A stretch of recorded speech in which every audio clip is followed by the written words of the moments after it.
Of a journey that began more than a decade ago, with one of the most profound scientific discoveries ever made.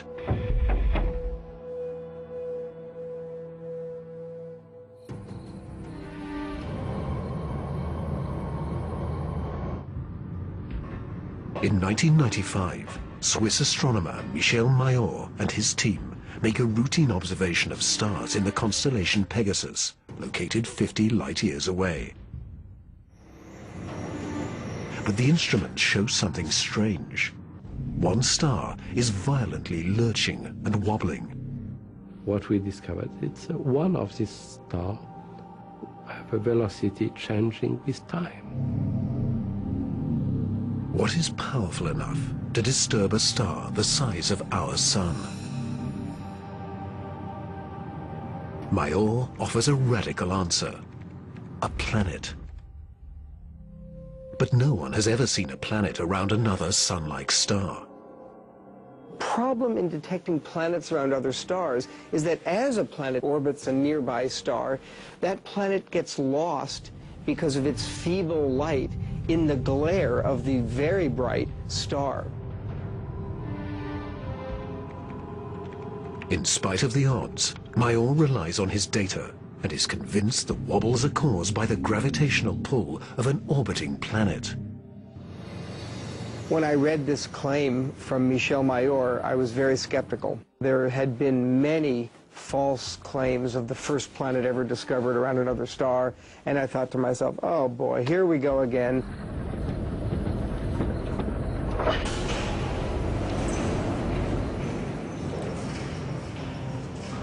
So I decided to observe the star on 4 consecutive nights. And stunningly, the star was shown to wobble exactly as Michel Mayor had said.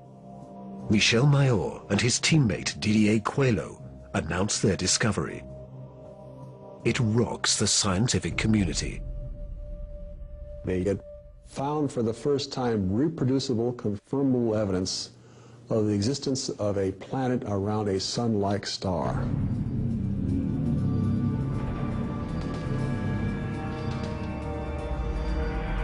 Officially called 51 Pegasi b, the planet is nicknamed Bellerophon in honor of the Greek hero who tamed the winged horse Pegasus. It is a planet that breaks all the rules. Bellerophon roasts in the blazing starlight at temperatures of roughly 1,800 degrees Fahrenheit, almost 1,000 degrees Celsius.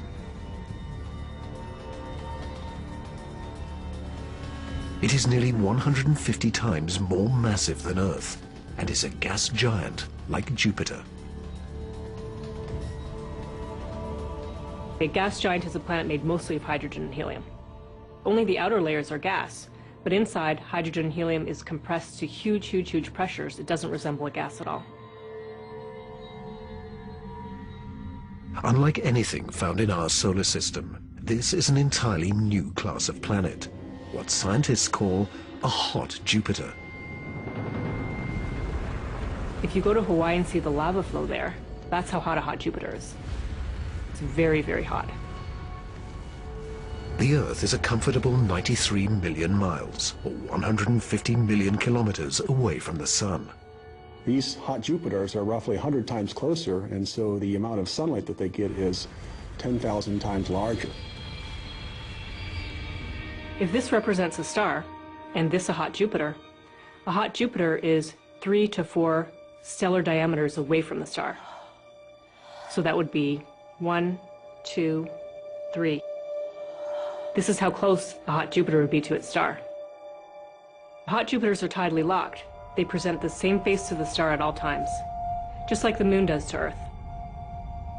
It's going to be permanent daylight on one side and permanent nighttime on the back. If I were stuck on a hot Jupiter, I'd want to be on the back side and hope that some of the heat from the front side facing the star would make its way around the back.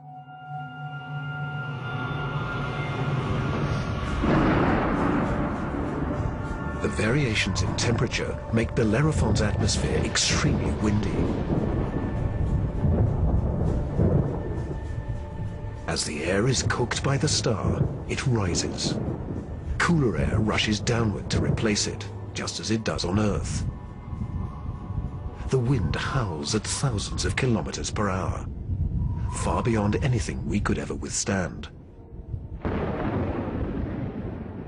The heat blast guarantees water vapor cannot exist, but that doesn't mean there is no rain. It's far too hot for water liquid clouds to form here, but instead these clouds would be made out of iron. Iron vapor can exist at much higher temperatures than water. And because of that, things could get a little messy. You better have an umbrella that's pretty sturdy, because the iron is going to start coating your umbrella very rapidly and making it extremely heavy and just crush that umbrella.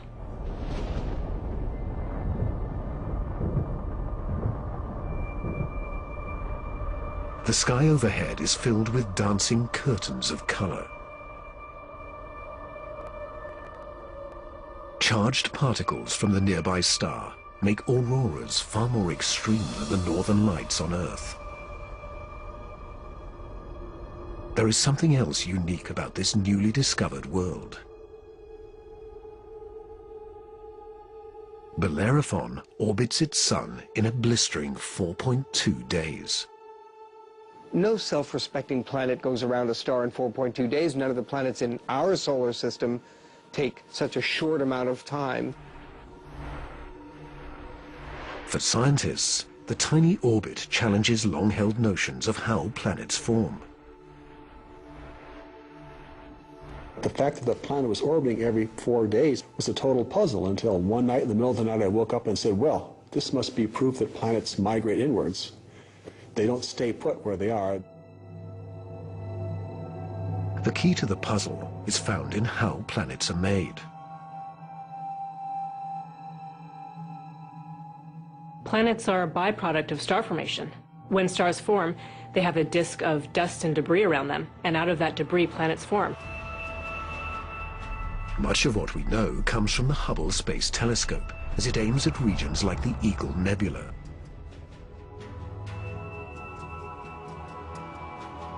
This interstellar cloud is studded with collapsing disks of dust and gas.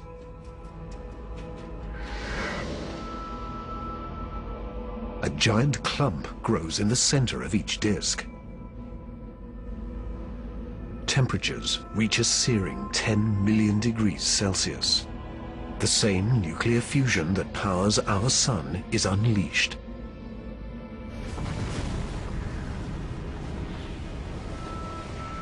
The star is born. Radiation from the star generates a stellar wind that sweeps away leftover dust and debris. Some of the dust survives and remains in orbit around the newborn star. Over millions of years, the dust sticks together, forming knots that grow into asteroids, and the asteroids grow into planets.